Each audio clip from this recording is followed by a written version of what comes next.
If you're constantly seeking validation, it's not because you lack confidence, it's because your authority was never assumed in the first place. Think about the people who move through decisions without checking, without asking, without waiting for approval. They don't have more confidence than you, they have something else. Their authority is assumed by default. You didn't have that. From the beginning, your judgment was treated as optional. Your decisions were reviewed. Your certainty required confirmation. So over time, you learned to seek clearance before trusting yourself. This isn't about self-esteem. This is about positioning. And once you see where you were positioned, you stop asking what's wrong with you and start seeing who benefited from you staying uncertain. Validation seeking doesn't show up everywhere. You don't need approval from the cashier. You don't seek validation in rooms where your voice carries weight. You don't check with strangers before making decisions. You do it selectively, in specific dynamics, with specific people, under specific conditions, where your authority has been questioned before. Your judgment has been overridden. Your decisions have been treated as provisional. Because when authority is assumed, you move. When authority isn't assumed, you pause. And that pause, that hesitation, that's where validation seeking lives. It's not a flaw, it's a response to being in position in systems where your judgment was never granted default trust.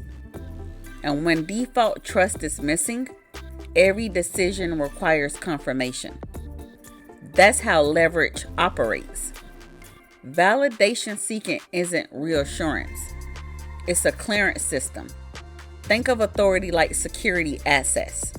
Some people walk straight through, no checks, no questions, no waiting. Their authority is assumed. Others are stopped at every checkpoint. They have to present reasoning, justify decisions, get approval before proceeding. That's validation seeking. You're operating in environments where your authority requires verification every single time. Not because you're incapable, but because your access was never automatic. Think about this. When you make a decision at work, with family, or in a relationship, you often have this urge to second guess yourself. So you ask others, does this make sense? What do you think? Am I making the right call? Not because you don't know, but because your system learned unchecked decisions carry consequences. That wasn't indecision, that was navigation. And once you see that, you stop shaming the behavior and start questioning the system that trained it. Authority isn't assumed when power isn't shared. When leverage is uneven, some people's judgment is trusted by default. Others' judgment is audited. Think of it like credit approval. Some people are pre-approved. No questions, no verification, no scrutiny. The system already decided they're low risk. Others get flagged. More forms, more proof, more explanations. Same desire, same goal. But one moves freely while the other moves under suspicion. That's how authority works too. When you move with power, the system doesn't ask why. It assumes you know what you're doing. When you don't, every decision gets questioned. Every instinct needs justification. Every certainty feels like a liability. That's what happened to your authority. Your ideas were second guessed. Your instincts were scrutinized. Your certainty was labeled too much. Not everywhere, but in the spaces where leverage wasn't equal. And here's what locks the system in. Every time you seek validation, it confirms the narrative that your judgment can't stand alone. You ask, what do you think? But they hear, I need you to approve this. That's not collaboration. That's authority being held in escrow, pending someone else's agreement. Who do you think benefits when you seek validation before acting? Because it's rarely you. It benefits the manager who keeps control centralized, the partner who avoids accountability, the parent who maintains influence, the friend who positions themselves as the wise one. Every time you ask, you're not gathering perspective, you're outsourcing authority.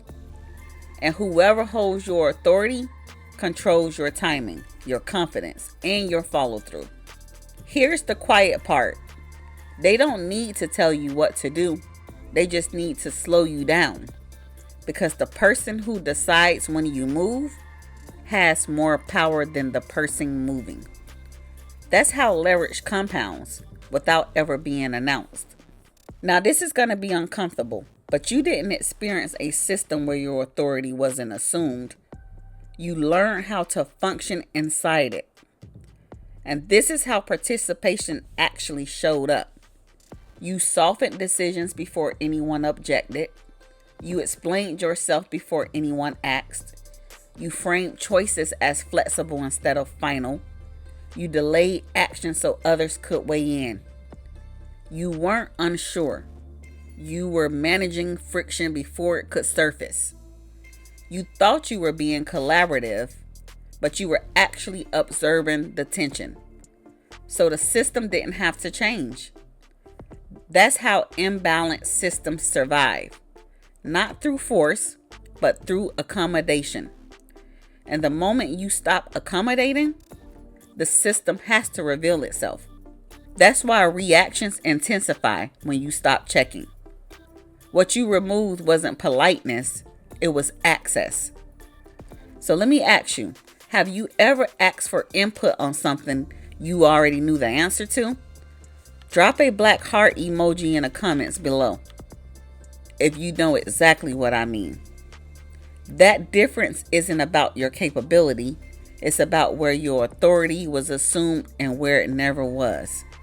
You don't stop seeking validation by becoming more confident. You stop by changing your clearance level. When you realize your authority was never conditioned to begin with. It didn't need approval. It didn't need agreement, and it definitely didn't need a vote. Here's what that looks like in real time. You used to run it by 3 people first, just to make sure.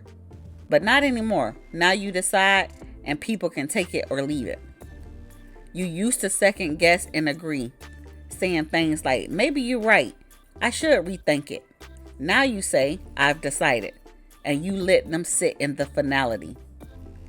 No explaining, no softening, no circling back for reassurance.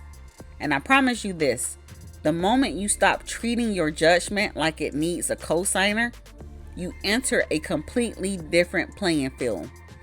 One where your authority never waits to be handed over again.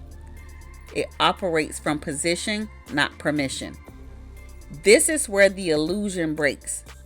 Validation seeking was never about insecurity. It was about surviving in systems where your authority was always subject to review. But here's what changes everything. The only person who needs to assume your authority is you. The moment you stop seeking clearance, leverage recalibrates. Not because they approved you, but because you stop asking. Authority isn't given, it's assumed. Now you decide. You can keep operating as if your judgment requires approval, or you can assume authority and move without clearance. One keeps you adjustable, the other makes you immovable, quietly, cleanly, permanently. This channel isn't about confidence. It's about recognizing where your authority was never assumed and choosing to assume it anyway. If you're done asking permission from systems that benefit from your hesitation, subscribe. This is where authority stops explaining itself.